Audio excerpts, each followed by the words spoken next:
இந்த விதமான கூட்டங்களுக்கு வருகிற நீங்கள் பாக்கியவான்கள். ஏனென்று சொன்னால் இப்படிப்பட்ட தருணங்கள் நமக்கு கிடைக்கிறது அரிதான ஒன்றாக இருக்கிறது. வாலிப நாட்களிலே நம் ஆண்டவரை சொந்த இரட்சகராக ஏற்றுக்கொண்டு இந்த உலகத்திலே ரட்சிக்கப்பட்ட பிள்ளைகளாய் வாழ்வது மிகவும் பெரிய ஒரு பாக்கியம். ஆண்டவர் நம்மை சந்திக்கிறான். இன்றைக்கு இந்த குருத்தோலை பண்டிகையிலே நாம் இரவு நேரத்தில் அதிகமாக யோசித்து பார்க்கக்கூடிய ஒரு வசனம் பரிசுத்த லூக்கா எழுதின சுவிசேஷம் 19ஆம் அதிகாரம் 42ஆம் வசனத்தில் சொல்லப்பட்டிருக்கிறது. நகரத்தை பார்த்து கண்ணீர் விட்டு அழுது, உனக்கு கிடைத்த இந்த நாளில் ஆகிலும் உன் சமாதானத்துக்கு ஏற்றவைகளை அறிந்திருந்தாயானால் நலமாயிருக்குமே என்ற ஒரு வார்த்தை. எனக்கு இந்த விதமான கூட்டங்கள் நடக்கிற இடத்துக்கு நாம் போகாமல் தவிர்த்து விட்டோம் என்று சொன்னால் நமக்கு கிடைக்கக்கூடிய ஒரு தவணையின் காலத்தை நாம் தட்டி விடுகிறோம் என்று சொல்லி அர்த்தம். கிடைக்கிற ஒரு தவணையின் காலம் நம் மனம் திரும்புவதற்கு, நம் ரட்சிக்கப்படுவதற்கு, நம்முடைய பெயர்கள் ஜீவ புஸ்தகத்தில் எழுதப்படுவதற்கு, நாம் குணப்படுவதற்கு நமக்கு கிடைக்கிற ஒரு சந்தர்ப்பத்தை இழந்து விடுகிறோம் என்று சொல்லி அர்த்தம். ஏனென்று சொன்னால் இப்படிப்பட்ட செய்திகளை கேட்டு கேட்டு இந்த திருச்சபையிலே நாம் பலப்படுத்தப்படுகிறோம், ஸ்திரப்படுத்தப்படுகிறோம், சமாதானத்தின் தேவனை நாம் சொந்தமாக்கி கொள்ளுகிறோம். ஏன்னு சொன்னால் இந்த உலக வாழ்க்கையில் நமக்கு அநேக காரியங்களை உள்ளத்திலே அங்கீகரித்துக் கொள்வது, ஏற்றுக்கொள்வது மிகவும் கடினமான ஒரு காரியம். இப்படித்தான் ஒரு மிகப்பெரிய ஒரு ஊழியர் கூட்டத்திற்கு ஒரு புகழ்பெற்ற நடிகை சென்றிருந்தாங்க. அவங்கள பார்த்த உடனே இந்த ஊழியர் அவங்கள தனியாக சந்தித்து, நீங்கள் ஆண்டவரை ஏற்றுக்கொள்ளுங்க, இயேசுவை ஏற்றுக்கொள்ளுங்க. ஏன்னா இயேசு தான் உங்களுடைய பாவத்துக்காக சிலுவையில் போய் பாடுபட்டு இரத்தத்தை சிந்து உங்களை மீட்டு கொண்டிருக்கிற ஆண்டவர். இன்றைக்கு ஒப்பு கொடுங்க, நாளைக்குன்னு சொல்லாதீங்க, இன்றைக்கு ஒப்பு கொடுங்க. இல்லையா, எனக்குன்னு ஒரு காரியம், முக்கியமான காரியங்கள் இருக்கு, போய் ஒரு வாரத்தில் வாரேன் அப்படின்னு சொல்லிட்டு போயிட்டாங்க. திரும்பி வந்தாங்களான்னு சொல்லி பார்த்தா வர முடியல, விபத்தில் மரித்து போனாங்க. கிடைக்கக்கூடிய சந்தர்ப்பத்தை நாம் இழந்து விடும் பொழுது கிடைக்கக்கூடிய அந்த வாய்ப்பு நம்மை விட்டு தூர போகிறது. நம்ம கிடைக்கக்கூடிய அந்த சந்தர்ப்பத்தை பயன்படுத்தி கொள்ள வேண்டியது மிக மிக முக்கியம். அநேகரை ஆண்டவர் சந்திக்கிறார். எதற்காகன்னு சொன்னால், நம்மை அவருடைய சாயலிலே படைத்திருக்கிறார், அவரை போல நம்மை படைத்திருக்கிறார். அது மட்டுமல்ல, ஏதேன் தோட்டத்தில் பார்க்கும் பொழுது குளிர்ச்சியான வேளையிலே ஆதாமோடு கூட பேசுவதற்காக ஆண்டவர் செய்கிறார், வருகிறார். இந்த தனிமையிலே ஆண்டவர் அந்த அருமையான படைத்த தம்மை போல இருக்கிற சாயலிலே இருக்கிற மனிதனை பார்த்து பேசுவதற்கு வருகிறார். எப்போ வஞ்சிக்கப்பட்டாங்களோ அப்போ ஆண்டவருடைய சத்தத்தை கேட்டு ஒழித்து கொண்டாங்க. இன்றைக்கு கூட இந்த திருச்சபையிலே கூட்டங்கள் நடக்குன்னு சொன்னால் கொஞ்சம் தவறுகள் செய்கிறவங்க என்ன செய்வாங்கன்னா இந்த கூட்டத்தை வர்றதை தவிர்ப்பாங்க. என்ன சொன்னால் அங்கே இது ஒரு பரிசுத்தமான இடம், தேவாதி தேவன் வாசம் பண்ணுகிற இடம், அவருக்கு எல்லாம் தெரியும், அவருடைய சமூகத்தில் ஒன்றும் மறைக்க முடியாது. ஆகையினால இந்த கூட்டத்துக்கு போனோம்னு சொன்னால் நம்ம குற்றவாளின்னு சொல்லப்படுவோம். கண்ணாடியில் போய் பார்க்கும் பொழுது நம்முடைய முகத்தோட்டத்தை பார்த்து நாம் அழகாக இருக்கிறோம், அழகாக இல்லைன்னு சொல்லி கண்டுகொள்கிற மாதிரி இந்த ஆலயத்துக்குள்ளே வரும்போது நம்முடைய நிலைமைகளை அது நிச்சயம் வெளிப்படையாக சொல்லும். ஏன்னா வேத வசனம் அப்படிப்பட்டது, நம்மோடு பேசக்கூடியது, நம்முடைய நிலைமைகளை உணர்த்தக்கூடியது. நீ இந்த விதமாக இருக்கிறா என்று சொல்லி சொல்லக்கூடியது. வேதத்தை கொஞ்சம் எடுத்து நீங்கள் வாசித்து பார்த்தீங்கன்னா இந்த வேதத்தில் நீங்கள் யாருன்னு சொல்லி அந்த வேதாகமும் நமக்கு கற்றுக் கொடுக்கும். இந்த வேதாகமும் தோன்றின அந்த காலத்தில் இந்த வேதத்தை அழித்து விட வேண்டும் எத்தனையோ பேர் முயற்சி எடுத்தாங்க. அழிக்க முடிந்ததா? முடியல. இந்த வேதாகமும் இன்னைக்கு பல மொழிகளில் ஏராளமான அச்சிடப்படுகிறது. அதே போல கிறிஸ்துவின் விசுவாசத்தையும் அழித்து விடலாம் என்று சொல்லி எத்தனையோ அதிகாரங்கள் எழுப்பின. ஆனால் கிறிஸ்துவின் விசுவாசத்தை அழிக்க யாராலும் முடியவில்லை. இன்றைக்கும் அது பெருகி கொண்டிருக்கிறது. நம்முடைய தேசத்திலும் அந்த ராஜாஜி என்ற அந்த நம்முடைய குடியரசு தலைவர் சொல்லும்போது கிறிஸ்தவங்க மூட்டை பூச்சி போல அவங்க நசுக்குனாச்சுன்னா அது நிச்சயம் பெருகிக்கிட்டே இருக்கு. இன்றைக்கு நமக்கு கஷ்டம் வருதுன்னு சொன்னால் என்ன செய்வோம்? உடனே ஆலயத்துக்கு வருவோம், ஆண்டவர் நோக்கி பார்ப்போம், பார்த்து ஜெபித்து விட்டு போயிடுவோம். அங்கே உங்களுக்கு பதில் கிடைக்கும். இன்னைக்கு என்னென்ன கஷ்டங்கள் இருந்தாலும், என்னென்ன வேதனைகள் இருந்தாலும் உங்களுக்கு பதில் கொடுக்குற ஆண்டவர் இங்கே இருக்கிறார். இங்கே நீங்கள் வந்தீங்கன்னு சொன்னால் உங்களுடைய வாழ்க்கைக்கு என்ன நன்மை தேவையோ அதை அவர் உங்களுக்கு வெளிப்படையாக சொல்லிவிடுவார். இந்த ஆலயத்துக்கு வர்றவங்க ஒருத்தரையும் அவர் என்ன செய்ய மாட்டார், வெறுமையாக அனுப்ப மாட்டார். லதா மங்கேஷ்கர் என்று சொல்லப்படுகிற ஒரு புகழ்பெற்ற ஒரு சினிமா பாடகி. அவங்க நல்ல ஸ்ட்ரென்த்தாக இருக்கும்போது, நல்ல புகழோடு இருக்கும்போது, புகழின் உச்சியில் இருக்கும்போது ஜெபம் பண்ணுறவங்க போய் அவங்ககிட்ட, ஏம்மா நீங்கள் ஜெபம் பண்ணுங்க, ஜெபம் பண்ணால் ஆசீர்வதிப்பார் ஆண்டவர், ரட்சிப்பார் என்றெல்லாம் சொல்லியிருக்கிறாங்க. அவங்களுக்கு இருக்கிற புகழின் உச்சியில் இவ்வளவு உயரத்தில் நான் இருக்கிறேன், எவ்வளவோ சம்பாதிக்கிறேன், மாளிகை இருக்குது, எத்தனையோ புகழ்பெற்ற பாடல்களை பாடிக்கொண்டிருக்கிறேன், எனக்கு என்ன குறை? ஒரு குறையும் இல்லைன்னு சொல்லி அவங்க வாழ்ந்துட்டாங்க. கடைசியில் வியாதிப்பட்டு அவங்க ஒரு ஆஸ்பத்திரியில் ஒரு சின்ன அறைக்குள்ள வரும்போது தான் யோசிச்சிருக்கிறாங்க, ஆகா இந்த உலகம் எனக்கு சொந்தம் அல்ல, நித்தியம் என்று ஒன்று இருக்கிறது. அதை சொல்ல வந்தாங்க, நான் கேட்கல. ஜெபம் பண்ணணும்னு சொல்லி சொன்னது உண்மை, அதை நல்லா தட்டிட்டேன் என்று சொல்லி உணர்ந்திருக்கிறாங்க. காலம் பிந்தி போன பிறகு உணர்ந்து என்ன செய்யல பிரயோஜனம் இல்லை.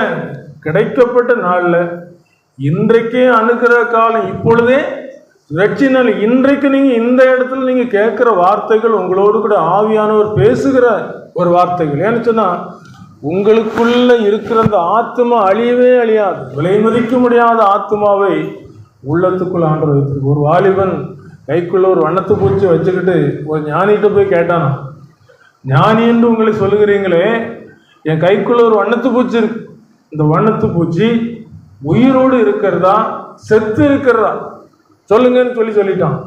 அப்படி சொன்ன உடனே அவர் யோசித்து பார்த்துருக்கிறார், வண்ணத்து பூச்சி ஒரு அற்ப ஜந்து, இது அமுக்கினா அது செத்து போயிடும், அல்லது இப்படி இப்போ அமுக்கிற மாதிரி வச்சுக்கிட்டு திறந்து விட்டா அது பறந்துடும். யோசிச்சிருக்கிறாரு, தம்பி இந்த வண்ணத்து பூச்சி உயிரோடு இருக்கிறதும் செத்து இருக்கிறதும் உன்னுடைய கையை பொறுத்ததுன்னு சொல்லியிருக்கார். இதே போல நமக்கு கிடைத்த நாளில் நம்ம இருதயத்தை திறந்து நமக்குள்ள இருக்கிற விலை மதிக்க முடியாத ஆத்மா ரட்சிக்கப்படுவதற்கு நம்பிக்கை கூறி ஒருவர் நமக்குள்ள வந்துட்டார்னா அந்த ஆத்மாவை யாரும் பறிக்க முடியாது. அவர்கிட்ட ஒப்பு கொடுக்கிறது தான் இந்த கூட்டத்தினுடைய ஒரு முக்கியமான ஒரு காரியம். தேவ தயவு நம்மை குணப்படுத்துகிற ஒரு உத்தரவாதத்தை கொடுக்கிற ஒரு இடம். குணப்படுத்துகிறதுக்கு அவர் விரும்புகிறார். ஏன்னு சொன்னா பாவத்தின் விஷத்தினால் கடிக்கப்பட்ட மனிதர்கள் எல்லாரும் பாவம் செய்து தேவ மகிமை அற்றவர்களாயின்னு சொல்லப்பட்டிருக்கு. ஆகையினால் இயேசு இந்த உலகத்தில் வரும்போது அவரை குறித்து சொல்லப்பட்டிருக்கிறது, இழந்து போனதை தேடவும் ரட்சிக்கவுமே மனுஷகுமார் இந்த உலகத்துக்கு வந்திருக்கிறார். இழந்து போனதை தேடினாரா? தேடிக்கொண்டே கிராமமாக பட்டணமாக சென்று அந்த இழந்து போன ஆத்மாவை சந்திக்கிற ஒரு பொறுப்பை அவர் நிறைவேற்றினார். பட்டணங்கள் தோறும் கிராமங்கள் தோறும் உங்களுக்கு ஒரு பரலோக ராஜ்யம் ஆயத்தம் பண்ணப்பட்டு கொண்டிருக்கு. அந்த பரலோக ராஜ்யத்துக்கு நீங்கள் வரணும்னு சொன்னால் மனம் திரும்பணும், உங்கள் ஆத்மாவை ஆதாயப்படுத்திக்கிடுங்க என்னெல்லாம் ஆலோசனை சொல்லி ஏராளமான காரியங்களை சொன்னார். அதில் ஒரு காரியத்தை நான் யோசித்து பார்க்கும் பொழுது அது ஒரு பாடலாக மாறினது. கடலில் ஒரு வலையை விரித்து மீன்களை பிடித்து நல்லதை வைத்து கெட்டதை தூர வீசுவாங்களே. கடலில் ஒரு வலையை விரித்து மீன்களை பிடித்து நல்லதை வைத்து கெட்டதை தூர வீசுவாங்களே. நல்லோரையும் பொல்லாரையும் பிரிப்பாங்களே. உலகின் முடிவு நாட்களிலே இப்படி நடக்குமே, உலகின் முடிவு நாட்களிலே இப்படி நடக்குமே. கடல்ல ஒரு வலையை விரித்து மீன்களெல்லாம் பிடிக்கும்போது நல்ல மீன்களை எடுத்து வச்சிருவாங்க. இது ஆயிரக்கணக்கில் விட்டு நம்ம சம்பாதிக்கலாம்னு வச்சிருவாங்க. ஒண்ணுக்காகாத மீன்களை தூர வீசிடுவாங்க. இதே போல துன்மார்க்கர் நியாய தீர்ப்பிலும் பாவிகள் நீதிமான்களின் சபையிலும் நிலைநிற்பது இல்லை என்று சொல்லி சொல்லப்பட்டிருக்கிறது.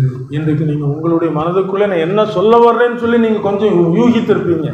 அப்போ இந்த காரியங்களை நான் யோசித்து பார்ப்பதற்கு ஒரு 2 வசனங்களை உங்களுக்கு ஞாபகப்படுத்த விரும்புகிறேன். சங்கீதம் 139 கடைசி 2 வசனங்களிலே சொல்லப்பட்டிருக்கிறது, தேவனே என்னை ஆராய்ந்து என் இருதயத்தை அறிந்து கொள்ளும், என்னை சோதித்து என்னை சிந்தனைகளை அறிந்து கொள்ளும், வேதனை உண்டாக்கும் வழி என்னிடத்தில் உண்டோ என்று பார்த்து நித்திய வழியிலே என்னை நடத்தும் என்ற வார்த்தையை நாம் சிந்திக்கக்கூடிய ஒரு வார்த்தை. இன்னொரு வசனம் 1 தெசலோனிக்கர் 5ஆம் அதிகாரம் 21, 22 சொல்லப்பட்டிருக்கிறது. எல்லாவற்றையும் சோதித்து பார்த்து நலமானதை பிடித்துக் கொள்ளுங்கள், பொல்லாங்காய் தோன்றுகிற எல்லாவற்றையும் விட்டு விலகுங்கள் என்று சொல்லப்பட்டிருக்கு. அப்ப நம்ம ஆராய்ந்து பார்த்து நான் யாரு, நான் எப்படிப்பட்டவன் என்று சொல்லி நம்ம ஆராய்ந்து பார்க்கிறதுக்கு ஒரு காலம் கொடுக்கப்பட்டிருக்கு. வேதனை உண்டாக்குகிற வழி நம்ம இடத்துல காணப்படும் என்று சொன்னால் அதுல இருந்து நாம் என்ன செய்யணும், விலக வேண்டும். இந்த வேதனை உண்டாக்குற காரியம் நம்மை தொடர்ந்து வந்து கொண்டே இருக்கும். பாவத்தினால் வருகிற வேதனை, சாபத்தினால் வருகிற வேதனை, கஷ்டம்னு சொல்றோம் பார்த்தீங்களா, துன்பம்னு சொல்றோம் பார்த்தீங்களா, துயரம்னு சொல்றோம் பார்த்தீங்களா, அந்த வேதனை உண்டாக்குகிற வழி தொடர்ந்து இந்த கற்பனை மீறும் பொழுது ஆண்டவர் அந்த கற்பனைக்குரிய ஆசீர்வாதத்தை நமக்கு தர முடியாது. இந்த வசனத்தில் சொல்லப்பட்டிருக்கிற ஒவ்வொரு வார்த்தைகளையும் நாம் கை கொள்ளும் பொழுதுதான் அந்த ஆசீர்வாதத்தை நம்ம நினைச்ச முடியும், அனுபவிக்க முடியும். உபாகம் 28 சொல்லப்பட்டிருக்கு, நீ போகையிலும் ஆசீர்வதிக்கப்பட்டிருப்பாய், நீ வருகையிலும் ஆசீர்வதிக்கப்பட்டிருப்பாய், நீ மாய் பசுகிற துட்டியெல்லாம் என்ன செய்யப்பட்டிருக்கும், ஆசீர்வதிக்கப்பட்டிருக்கும். முதல் வசனத்தில் நீங்க சொல்லப்பட்டிருக்க கவனிச்சீங்கன்னா, என் பிரமாணங்கள்லாம் கை கொண்டு நடந்தால், ஆண்டவர் சும்மா சொல்லல, ஆசீர்வாதம் எதற்கு நமக்கு வரமடைங்குது, வேதனை வருதுன்னு சொன்னா கை கொள்ளாமல் இருப்பதனால, உன்னிடத்தில் அன்பு கூறுவது போல பிறனிடத்தில் அன்பு கூறுவாயாக ஆண்டவர் சொல்லி காமிச்சார். ஒரு எருசலேமிலிருந்து எரிகோவுக்கு போகிற வழியில கள்ளர் கையில் அகப்பட்டான். கள்ளர் கையில் அகப்பட்டவனை அடித்து துன்புறுத்தி குற்றுயிரா போட்டு போயிட்டாங்க. ஒரு ஆசாரியன் வருகிறான், பக்கமாக விலகி போகிறான். லேவியன் வருகிறான், பக்கமாய் விலகி போகிறான். சமாரியன் வருகிறான், இறங்குறான். காயப்பட்ட இடத்துல எண்ணெய் வார்த்து சுய வாகனத்தில் ஏற்றி சத்திரக்காரன் கையில் ஒப்பு கொடுத்து, இவனை பராமரித்துக்கொள், ஏதாயிலும் அதிகமாக வரும் என்று சொன்னாலும் கொடுக்கிறேன்னு சொல்லி அன்பு கூர்ந்தது போல, உன்னிடத்தில் அன்பு கூறுவது போல பிறனிடத்தில் அன்பு கூறுவாயாக என்று சொன்ன அந்த கற்பனையின்படி இன்றைக்கு அழிந்து கொண்டிருக்கிற ஆத்துமாக்களை தேடி தேடி ஆண்டவர் என்ன செய்கிறார், ஆட்களை அனுப்புகிறார். அனுப்புகிறதை நீங்கள் யோசித்து பார்க்கணும். அதுக்கு ஒரு காரியம் சொல்றாரு, கோழி தன் குஞ்சுகளை கூட்டி சேர்த்து கொள்ள வேண்டுமாய் எத்தனை தரமோ மனதாயிருந்தேன், உங்களுக்கோ மனதில்லாமல் போயிட்டு. ஏன்னு சொன்னா, கோழி தன் குஞ்சுகளை அப்படியே அந்த செட்டுக்குள்ள வைத்து பாதுகாத்துக்கொள்ளும். ஒரு கள்ளப்பிறந்து வரைஞ்ச ஒரு கொக்கரக்கோன்னு ஒரு சத்தம் போட்டு அதை துரத்தி விட்டுரும். நல்ல ஒரு ஆகாரம் கிடைக்கிறத காமிச்சு ஆகாரத்தை கொடுத்து வளர்க்கும். இது கோழி தன் குஞ்சுகளுக்கு செய்யக்கூடிய ஒரு பராமரிப்பின் காரியம்.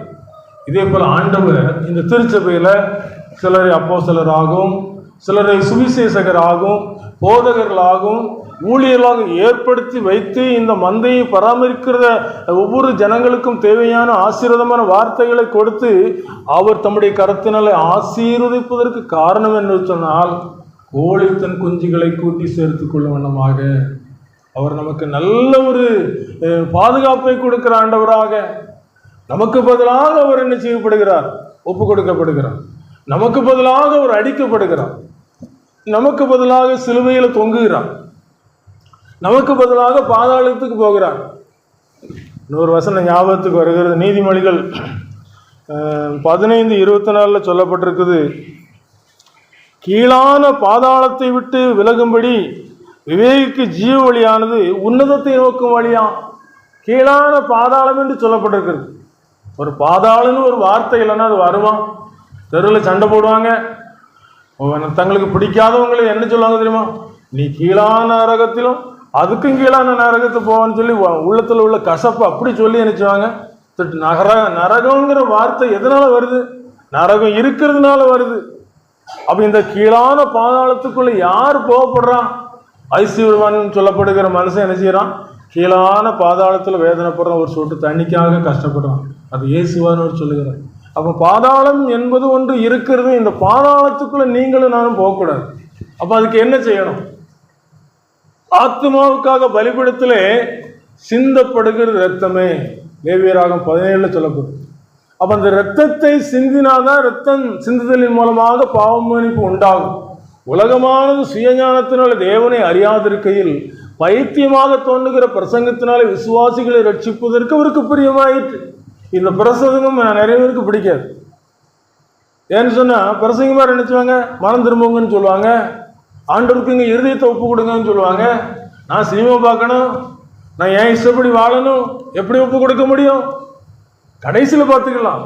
கடைசி நேரத்தில் கொஞ்சம் பலவீனமான பிறகு, கொஞ்சம் பலவீனமாகி ரொம்ப இதாக இருக்கும்போது உயிர் போகுதுன்னு சொல்லுவாங்க. அப்போ என்ன செஞ்சிடலாம்? மனம் திரும்பி ரட்சிக்கப்படலாம். முடியாது. போக்கிரிகள் புரளிக்காரர் போய் ஒளிப்பாரே, போக்கிரிகள் புரளிக்காரர் போய் ஒளிப்பாரே, தீக்கிரையாவதை எண்ணி தியங்கி தியங்கி அழுவாரே, தீக்கிரையாவதை எண்ணி தியங்கி தியங்கி அழுவாரே. அப்போ அக்கிரமக்காரங்களுக்கு கொடுக்க நீ என்ன செய்தியோ அதான் நீ என்ன செய்ய போறா? பெற்றுக்கொள்ள போற. நன்மை செய்தால் மேன்மை இல்லையோ என்று சொல்லப்பட்டிருக்கு. ஆண்டவர் இயேசு கிறிஸ்து நன்மை செய்ய படியுங்கள், நன்மை செய்ய கற்றுக்கொள்ளுங்கள்.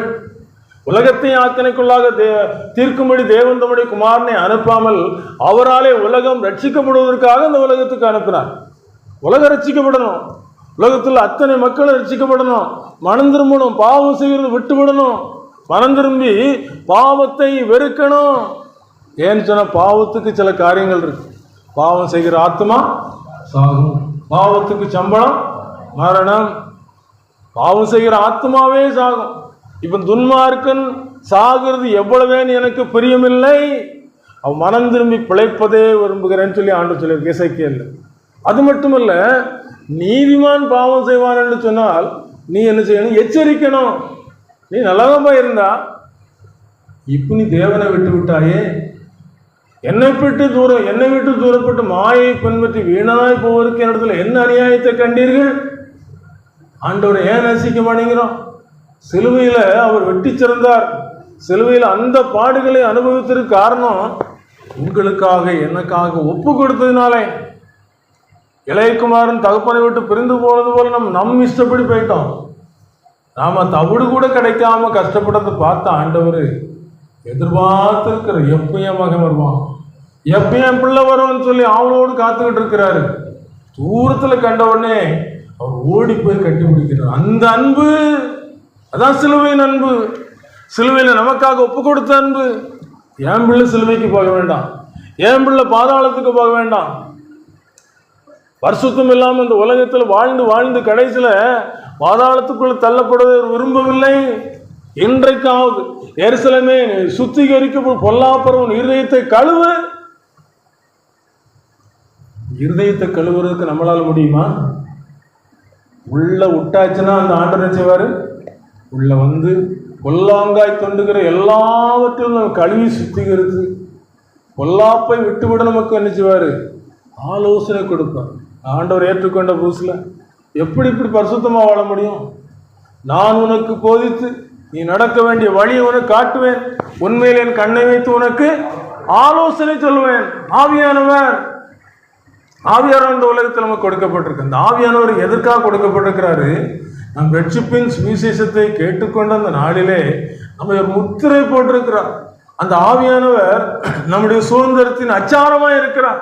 மீட்கப்படும் நாளுக்கென்று முத்திரையாக கொடுக்கப்பட்டிருக்கிற பரிசுத்த ஆவியானவரை துக்கப்படுத்தும் போது அவர் நம்முடைய உள்ளத்துக்குள்ள சுத்திகரிக்க முடியாமல் இடம் கொடுக்காம இருக்கும் பொழுது சுத்திகரிப்பு தள்ளி போய்கிட்டே இருக்கு. தந்தையை விட்ட பின்னாம் தவிடுதான் ஆகாரமோ, தந்தையை விட்ட பின்னாம் தவிடுதான் ஆகாரமோ, மாரங்க சிந்தேன் கண்ணீரை துடைத்திடுமே. மனங்க சிந்து நொந்த போது கண்ணீர் துடைக்கப்படுகிறது, கவலைகள் எல்லாம் மாற்றப்படுகிறது. என்றைக்கு ஆண்டோடு சிலுவைக்கு அடிவாகத்தில் போய் ஆண்டவரே நான் பாவம் செய்திருக்கிறேன், என் அக்கிரமம் பெரிது, இந்த அக்கிரமத்துக்கு வரக்கூடிய தண்டனை இவ்வளவு பெரிது, ஒரு ஆத்மா கெட்டு போவதற்கு சித்தமாக இருக்கு. ஆகையினால்தான் ஆண்டவர் ஆட்களை அனுப்பிக்கிட்டே இருக்கிறார். ஒரு மிகப்பெரிய ஊழியம் செய்துட்டு களைப்போட வந்து தன்னுடைய அறையில் படுக்கிறதுக்கு வந்துட்டார். ஜோமனிக்கு படுக்கிறார்.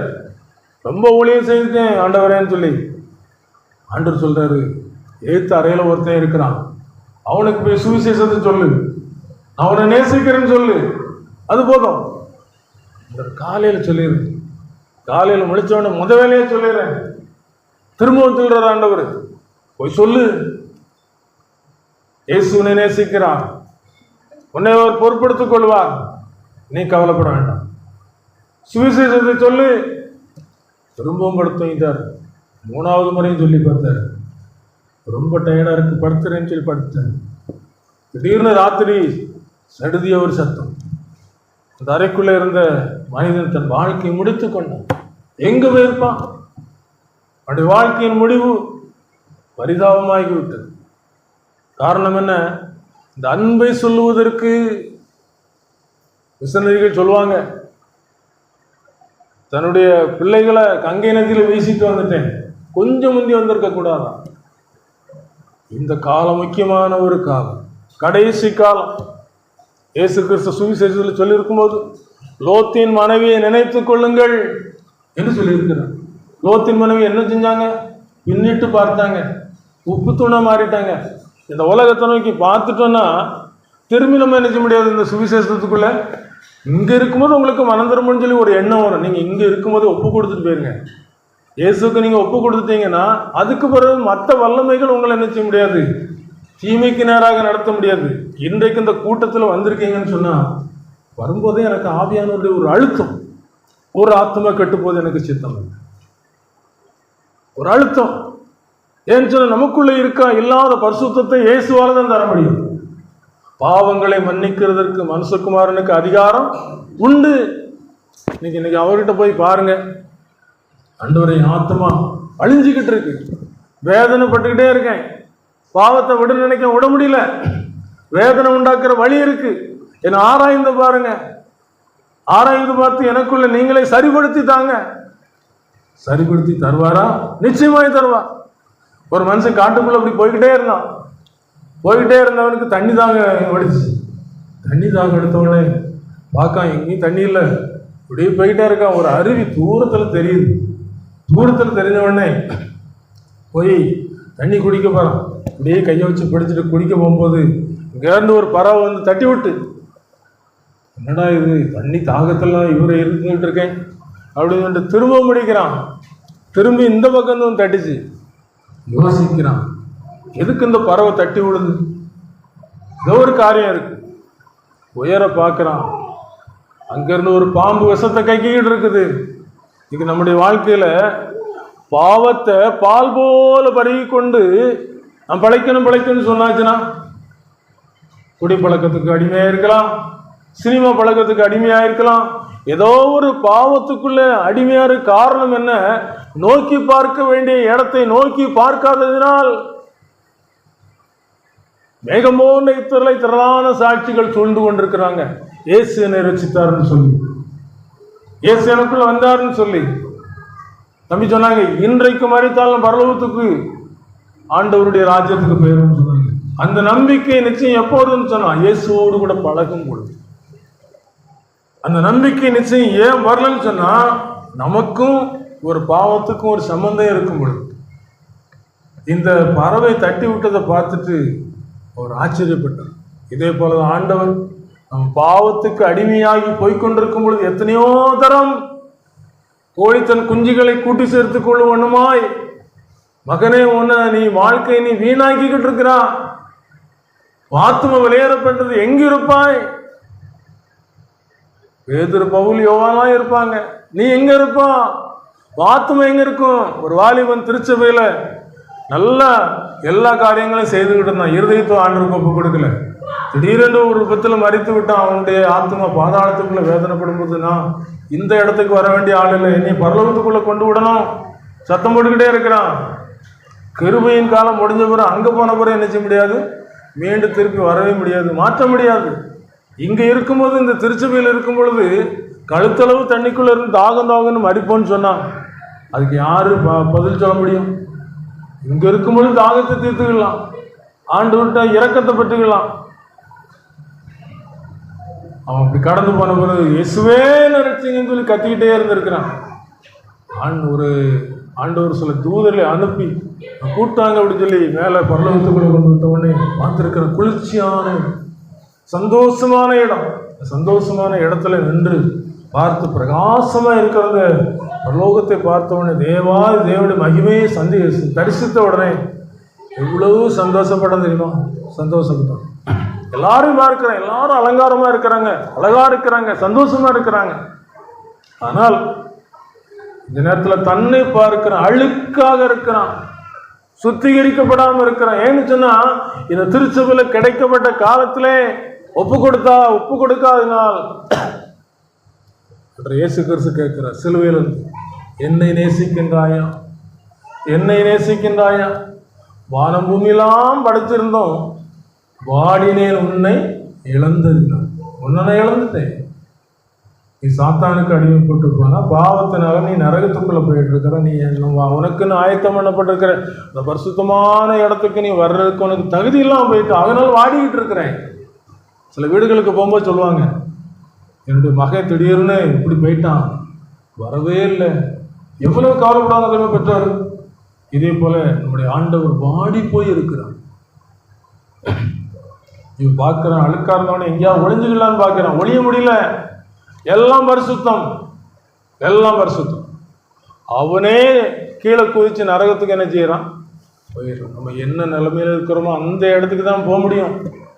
இங்க பாவத்துல இருந்துகிட்டு, இங்க வேதனைய வச்சுக்கிட்டே இருந்துகிட்டு, ஆண்டவருடைய சமூகத்துல ஒப்பு கொடுக்காம இருந்துகிட்டு, அந்த யூதாஸ் காரியத்து 30 வெள்ளிக்காசு காட்டி கொடுத்தது போல காட்டி கொடுத்துக்கிட்டு இருந்துகிட்டு திருப்பி ஆண்டவர் கூட பேச முடியுமா? வெள்ளிக்காசை எங்க வீசினா? தேவாலயத்தில் வீசிட்டு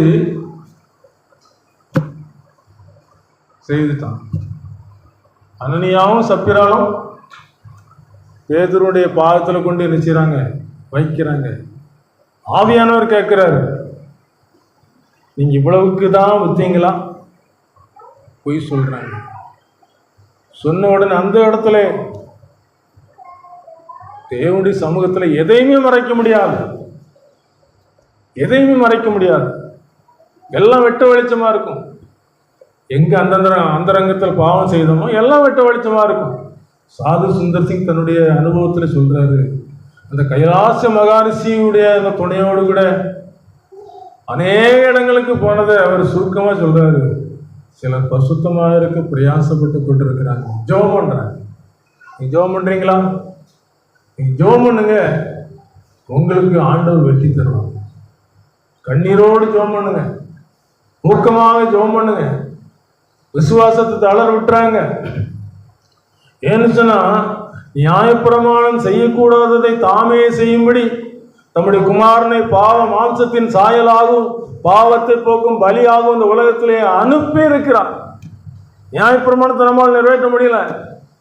ஆகினால் சொந்த குமாரன் மூலமாக இந்த பாவத்திலிருந்து ஒரு வல்லமை அதை மேற்கொள்வதற்கு அவரை அனுப்பி இருக்கிறார். அவரை ஏற்றுக்கொண்டவர்கள் பாக்கியவான்கள்.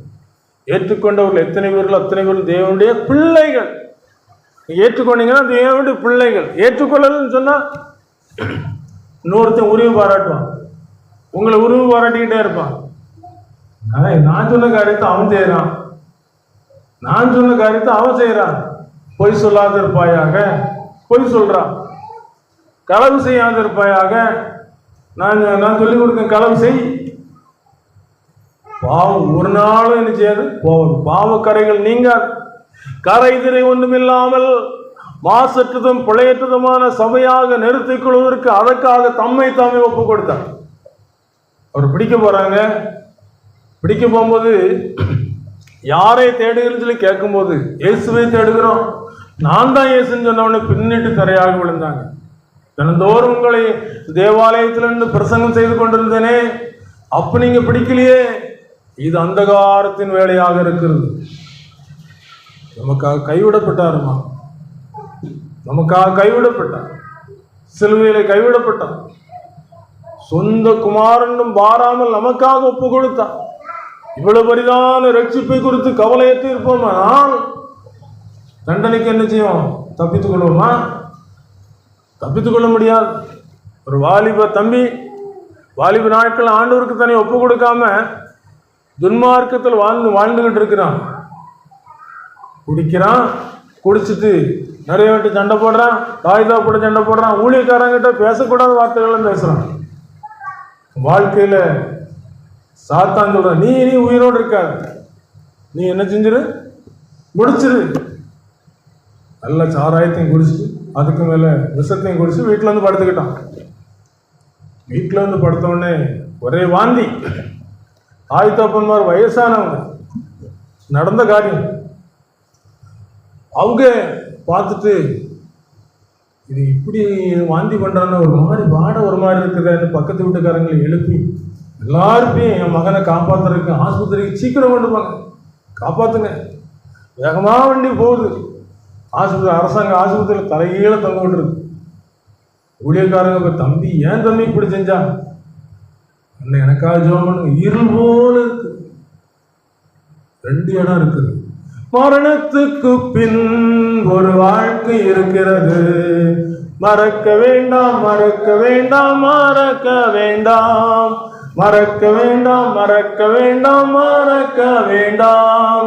இயேசு சொன்னாரே, பாதாளத்திலே ஐஸ்வர்யவான் வேதனைப்படுகின்றான், ஏழை லாசருவோ ஆபிரகாம் மடியில் சந்தோஷமாய் அமர்ந்திருக்கின்றான். மரணத்துக்கு பின் ஒரு வாழ்க்கை இருக்கிறது.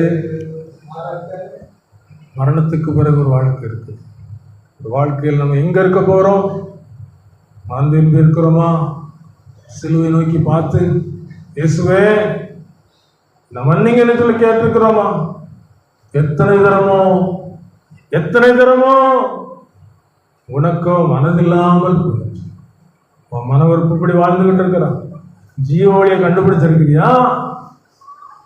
கீழான பாதாளத்தை விட்டு விலகும்படி விவேகிக்கு ஜீவ ஒளியானது உன்னதத்தை நோக்கும் வழியா ஜீவ ஒளி ஒண்ணு இருக்குங்கிறத ஆண்டு தெளிவா சொல்ற. இஸ்ரவேல் மக்கள் சொல்றாரு, எரேமியா 21 சொல்றாரு, பின்னையும் இந்த ஜனங்களுக்கு ஜீவ வழியையும் மரண வழியும் வைக்கிறேன். 2 வழி இருக்கு.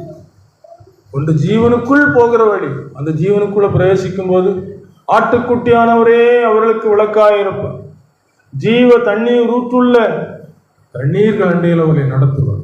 இனி அவர்கள் பசி அடைவதும் இல்லை, இனி அவர்கள் தாகம் அடைவதும் இல்லை, வெயிலாகிலும் உஷ்ணமாவது அவர்கள் மேல் படுவதும் இல்லை. ஒரு பாவம் இல்லாத ஒரு பரிசுத்த நாட்டிலே நம்மை பரிசுத்தப்படுத்தி அவருடைய இரத்தத்தினாலே ஒரு புது உடன்படிக்கை பண்ணி, அந்த உடன்படிக்கையின்படி என் மாம்சத்தை புசித்து என் ரத்தத்தை பானம் பண்ணவர்களுக்கோ நித்திய ஜீவன். வாலிப தங்கச்சி வாலிப நாட்டில் இயேசு ஏற்றுக்கொண்டு மரண நேரம் வரும்போது என் கால் மாட்டிலையும் தலக்கு மாட்டிலையும் தேவதூதர்கள் வந்திருக்காங்க, நான் வாழப்போகிறேன் நிச்சயத்தோடு கடந்து போனாங்க. எப்போ அந்த நிச்சயம் வருது? இருதயத்துக்குள்ள இயேசுவுக்கு இடம் கொடுத்தான். இருதயத்துக்குள்ள இயேசுவுக்கு இடம் கொடுக்கும்போது இயேசு உள்ளவர். சாது சுந்தர் சிங் பார்த்து சொன்னார்கள், அதே போல ஜெபம் பண்ணி போராடி பாவத்தை ஜெயித்து இயேசுவோடு கூட வாழுகிற ஒரு வாழ்க்கையை தெரிந்து கொள்கிறோம். பரிசுத்தமாக்கப்பட்டவங்க. வெளிப்படுத்தின விசேஷம் 7:9 சொல்லப்பட்டிருக்கு. கூட்டமான ஜனங்கள் வெண் வஸ்திரங்களை தரித்து கொண்டு வெண் குருத்துவலைகளை பிடித்துக் கொண்டு ஓசன்னா என்று சொல்லி அங்கே ஆர்ப்பரித்தார்கள் சொல்லப்பட்டிருக்கு. அப்படி ஒரு கூட்டம் நிற்க போகுது. இன்னைக்கு நம்முடைய திருச்சபையில் எல்லாரும் குருத்துவலைகள் படுத்து தாவீதின் மைந்தனுக்கு ஓசனா என்று சொல்லி பாட்டு பாடி இருக்கலாம். சந்தோஷமான ஒரு காரியம்.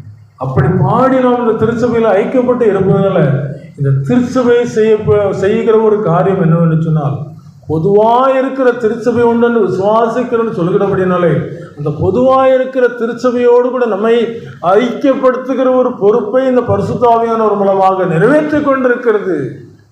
மகனே, மகளே, உன் இருதயத்தில் இயேசு இருக்கிறாரா?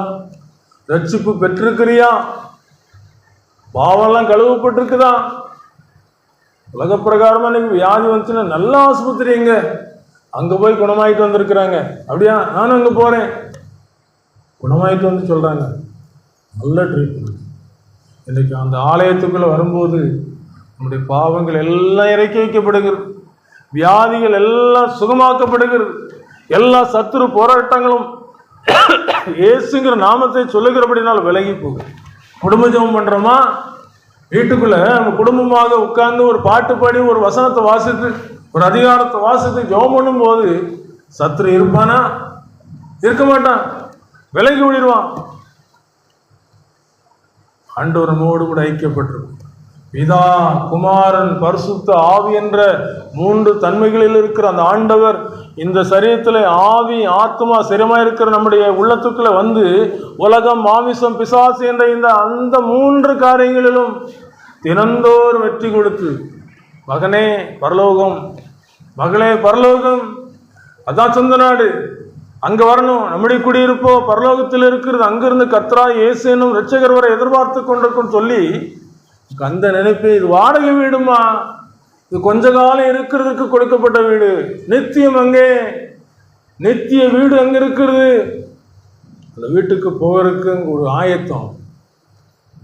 வெளிநாட்டுக்கு போறோம்னு வச்சுருங்களா, வெளிநாட்டுக்கு போறதுக்கு முந்தி நம்முடைய அரசாங்கத்தில் விசா எடுத்து அந்த நாட்டுக்கு இங்கே இப்படி எங்கள் ஆட்கள் வர்றாங்கன்னு சொல்லி அங்கே உள்ள அரசாங்கத்துக்கு தெரியப்படுத்தி நம்ம அங்கே நமக்கு உறவினர்கள் இருந்தால் அந்த பழக்கத்தின்படி அவங்க நம்மளை எதிர்கொண்டு நம்மை ஆதரிக்கிற ஒரு ஆதரவை பெற்றுக்கணும்.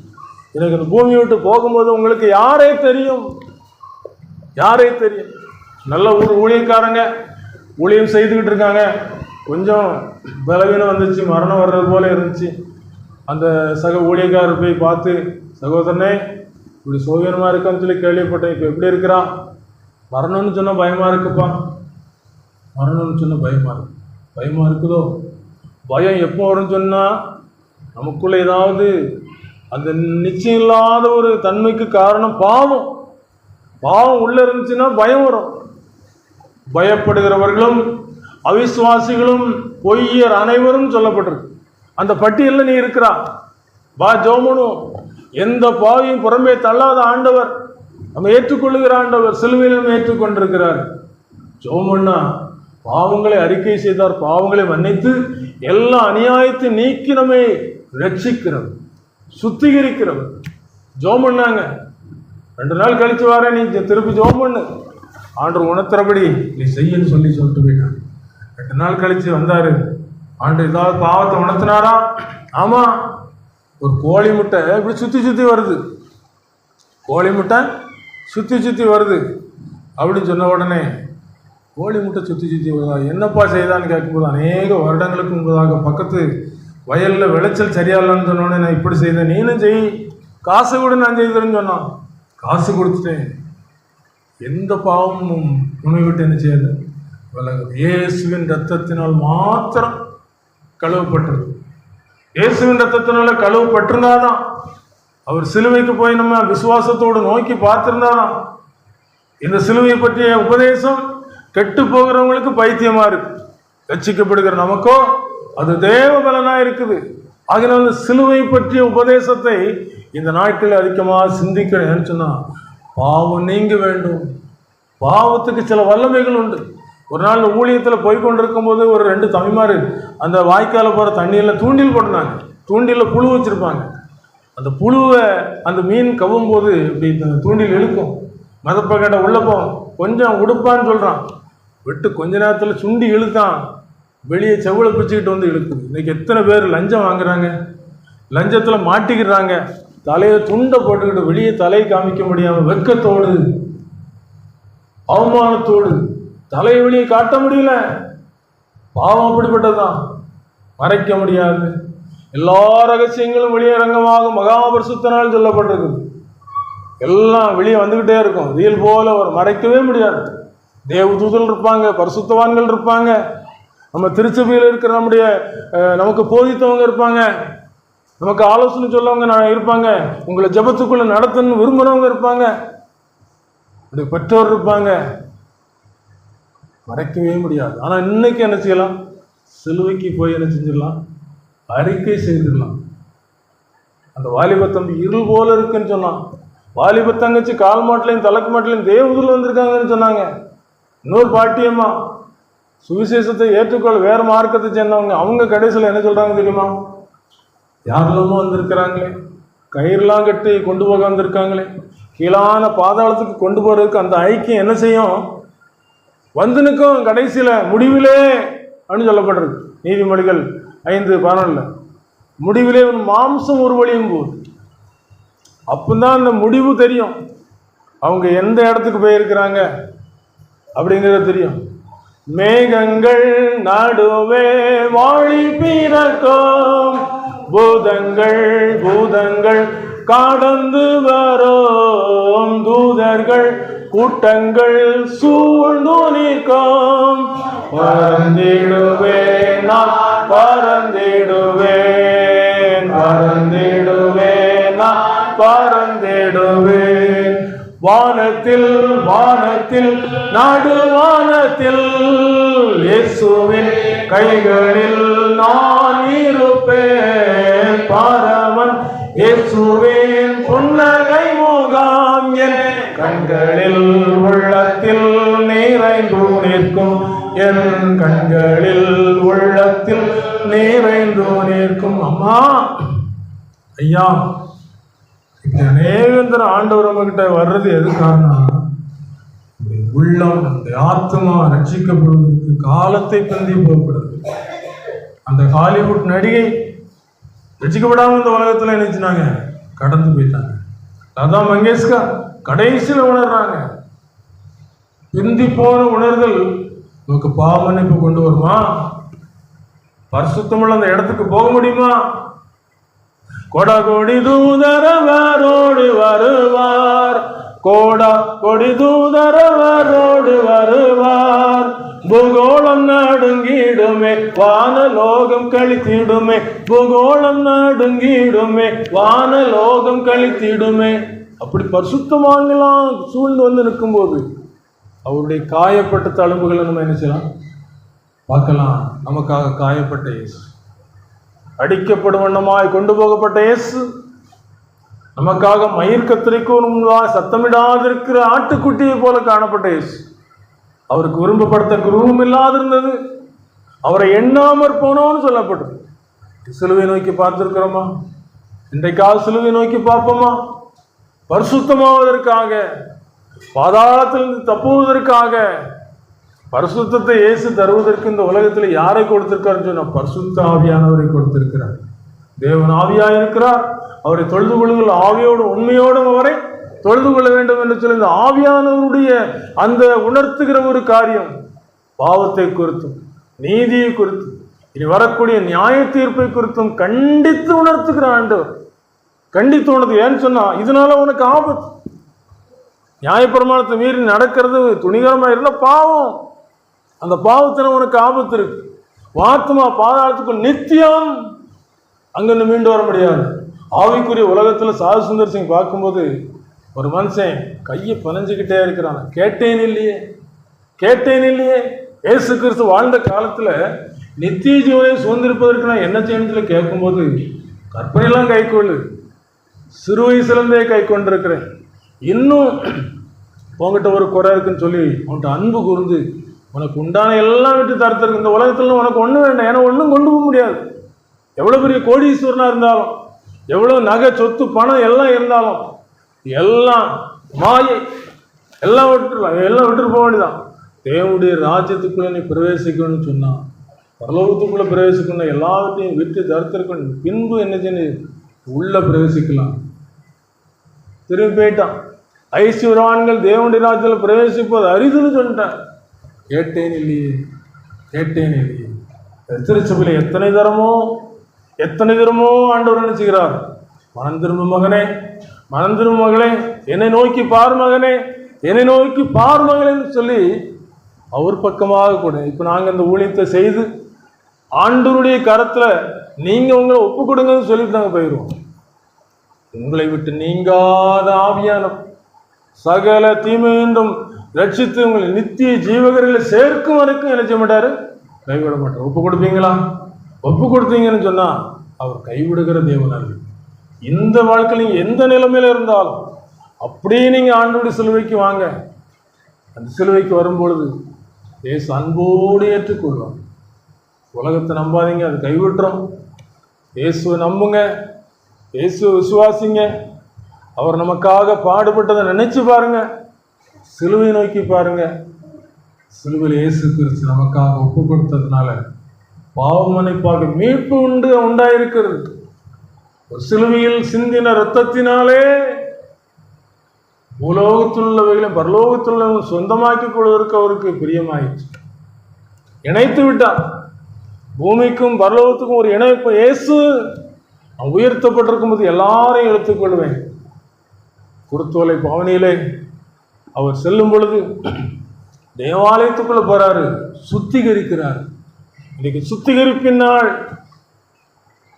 காசுக்காருடைய பலைகள்லாம் கவிழ்த்து போட்டு என்னுடைய வீடு எல்லா ஜனங்களுக்கும் ஜெப வீடு.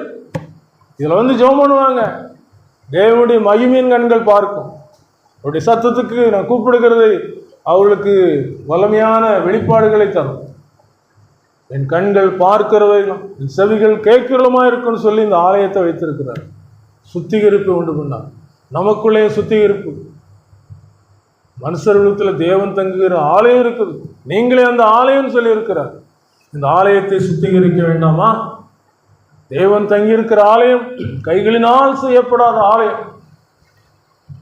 வேதபாரகரையும் பரிசேயரையும் பார்த்து ஆண்டு சொன்னார், வெள்ளையடிக்கப்பட்ட கல்லறைகளேன்னு சொன்னார். ஏன்னு சொன்னா, வெளியே பார்க்கும்போது சுத்திகரிக்கப்பட்டது போல எல்லாருக்கும் முன்பதாக தங்களை நீதிமான்களாக காட்டிக் கொண்டார்.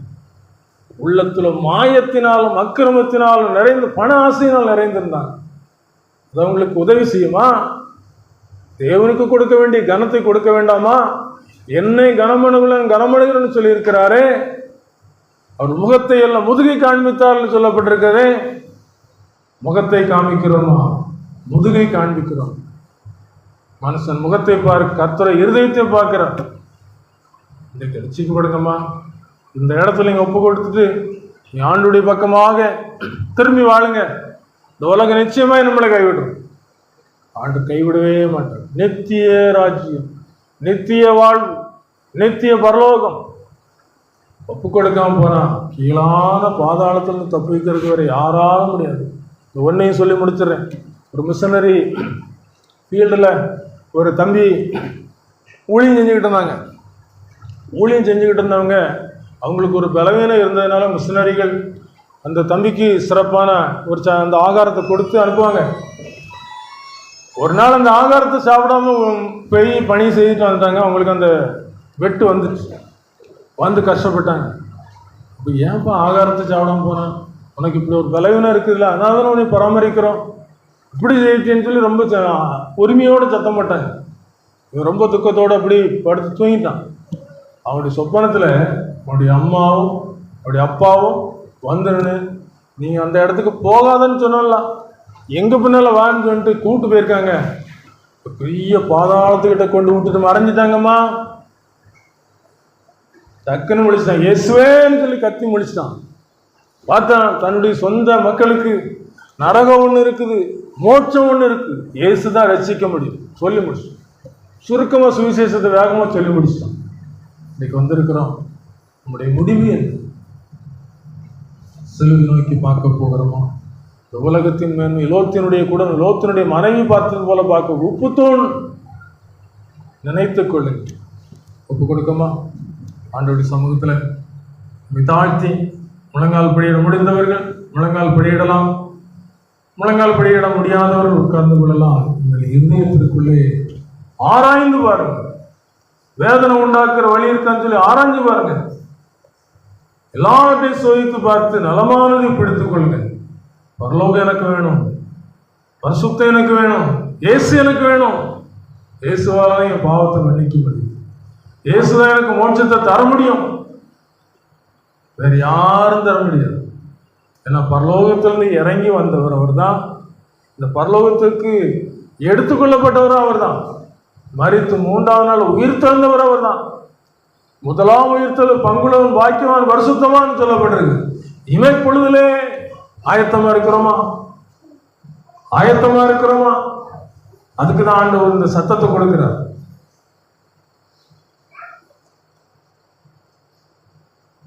என்னை நேசிக்கின்றாயா? என்னை நேசிக்கின்றாயா? கல்வாரி காட்சியை கண்ட பின்னும் திசியாமல் இருப்பாயா?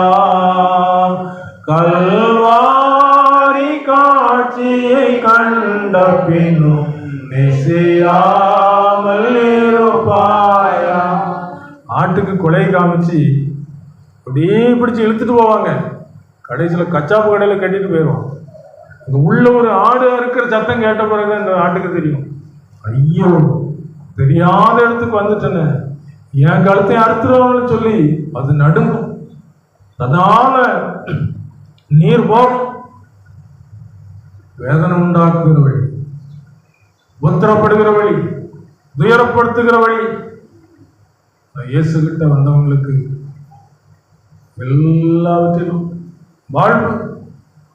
வானம் பூமி படைத்திருந்தாம், வாடினேன் உன்னை இழந்ததினால், தேடி ரட்சிக்க பிதா என்னை அனுப்பினவே, ஓடி வந்தேன் மானிடனாய். தேடி ரட்சிக்க பிதா என்னை அனுப்பினதாய், ஓடி வந்தேன் மானிடனாய். என்னை நேசிக்கின்றாயா, என்னை நேசிக்கின்றாயா, கல்வாரி காட்சியை கண்ட பின்னும் மெசியாமல் இருப்பாயா.